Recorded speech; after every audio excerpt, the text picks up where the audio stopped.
नमस्कार, आप देख रहे हैं न्यूज इंडिया और मैं हूं आपके साथ अंजनी कुमार सिंह। और बुलेटिन की शुरुआत बड़ी खबर से करेंगे। अंतर्राष्ट्रीय बड़ी खबर आ रही है। यूक्रेन मसले पर रूस अमेरिका में तनाव चरम पर पहुंच गया है। अब अमेरिका इस पूरे मामले में एक्टिव हो चुका है। अमेरिका ने 3000 सैनिकों की तैनाती को अपनी मंजूरी दे दी है। 2000 सैनिक पोलैंड और जर्मनी में तैनात होंगे और 1000 सैनिक जो तैनाती होगी वो रोमानिया में होगी। रूस ने अमेरिकी कदम को विनाशकारी बताया है। यानी अब जो मामला है, जो तनाव वो बढ़ता जा रहा है। इस पूरे मामले में जिस तरीके से रूस और यूक्रेन के बीच तनाव बना हुआ है, इसमें सुपर पावर अमेरिका की एंट्री हो चुकी है और पूर्वी यूरोप में नाटो को मजबूत करने के लिए 3000 सैनिकों की तैनाती को अमेरिका ने मंजूरी दी है और हजारों सैनिकों को तैनात किया जा रहा है। अमेरिकी राष्ट्रपति जो बाइडेन ने नॉर्थ कैरोलिना के फोर्ट ब्राग में जमा 2000 सैनिकों को पोलैंड और जर्मनी में तैनात करने का आदेश दे दिया है। जर्मनी के 1000 इन्फेंट्री स्ट्राइकर क्वाड्रन को रूस के बेहद करीब रोमानिया में तैनात करने का फैसला किया गया है और इन सैनिकों की तैनाती इसी हफ्ते की जाएगी। अमेरिका इस सैन्य प्रक्रिया से ऐसी आशंका बढ़ रही है कि रूस यूक्रेन पर आक्रमण कर सकता है। दरअसल रूस ने यूक्रेन के बॉर्डर पर करीब 1,30,000 सैनिकों को जमा किया है और इन सब के बीच रूस ने अमेरिका पर आरोप लगाया कि इस इलाके में अमेरिकी सेना की तैनाती एक विनाशकारी कदम होगी। पूर्व सोवियत रिपब्लिक देशों ने अमेरिका को चेतावनी दी है कि अमेरिका की सेना घुसपैठ से अफगानिस्तान जैसे हालात हो जाएंगे, इसके गंभीर परिणाम होंगे।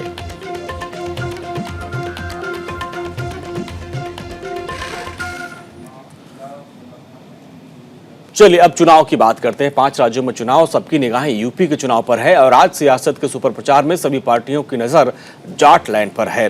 बीजेपी की बात करें तो बीजेपी के तमाम दिग्गज मैदान में पहले से उतर चुके हैं और आज की बात करें तो अब तो विपक्ष के भी तो बड़े जो दिग्गज नेता हैं वो भी मैदान में उतर चुके हैं, यूपी में लामबंद हो चुके हैं। और इन तस्वीरों में आप देखिए कि किस तरीके से बीजेपी के दिग्गज हों चाहे विपक्ष के बड़े नेता हों, उन लोगों ने पश्चिमी यूपी की कमान संभाल रखी है। गृह मंत्री अमित शाह बुलंदशहर में आज रहेंगे, नोएडा में जनसंपर्क करेंगे। इसके अलावा रक्षा मंत्री राजनाथ सिंह मुरादाबाद और अमरोहा में वोटरों को साधेंगे। समाजवादी पार्टी के मुखिया अखिलेश यादव आज नोएडा और बुलंदशहर में जाट वोटर्स के साथ संवाद करेंगे। गाजियाबाद में, कविनगर में मायावती मेरठ मंडल के 28 सीटों के लिए संयुक्त रैली करेंगी। प्रियंका गांधी भी एक्टिव हैं, सिकंदराबाद और अनूप शहर में चुनाव प्रचार करेंगी। तो ये सियासत की बड़ी तस्वीरें हैं, 5 तस्वीरें, जिसमें आप देखिए क्योंकि प्रथम चरण के चुनाव में अब समय कम बचा हुआ है, ऐसे में तमाम पार्टियां वोटरों को साधने में जुटी हुई हैं। ब्रेक के बाद एक बार फिर से आपका स्वागत है और महाराष्ट्र से इस वक्त एक बड़ी खबर आ रही है। अनिल देशमुख मामले पर उनकी जमानत याचिका पर आज सुनवाई होगी। पूर्व गृह मंत्री पर 100 करोड़ की वसूली का आरोप है। इस दौरान परमवीर सिंह का एक नया सनसनीखेज बयान लीक हो गया है।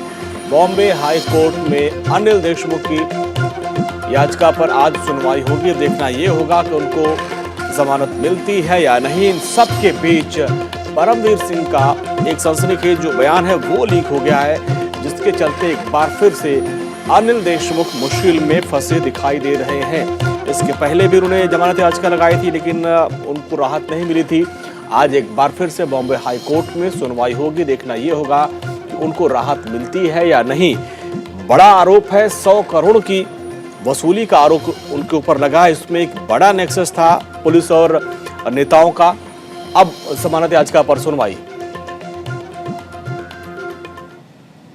और मुंबई से आज की बड़ी खबर, आज पेश होगा बृहन मुंबई महानगर पालिका का बजट और 40,000 करोड़ से ज्यादा का ये बजट हो सकता है। बीएमसी देश की सबसे अमीर नगर पालिका है। कई राज्यों की तुलना में बीएमसी का बजट बहुत ज्यादा होता है और आज बीएमसी अपना बजट पेश करेगी। देखना यह होगा कि इसमें क्या खास निकलता है मुंबई के लिए। और ये कहा भी जाता है कि कई जो छोटे राज्य हैं उनसे बड़ा सिर्फ बीएमसी का बजट होता है। महाराष्ट्र की बात छोड़ दीजिए, सिर्फ जो बीएमसी है उसका बजट कई छोटे राज्यों की तुलना में काफी बड़ा होता है। 40,000 करोड़ से ज्यादा का बजट हो सकता है मुंबई के लिए। देखना ये होगा कि आज बीएमसी के पिटारे से क्या निकलता है, मुंबईकरों को क्या राहत मिलती है। तो आज की बड़ी खबर, आज बीएमसी का बजट पेश होना है।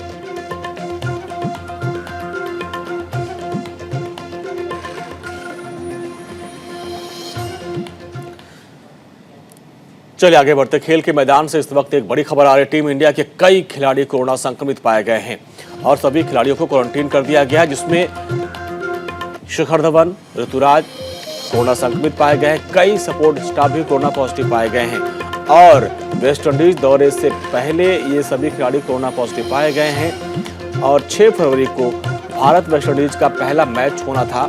ऐसे में अब इन खिलाड़ियों की इस दौरे पर जाने की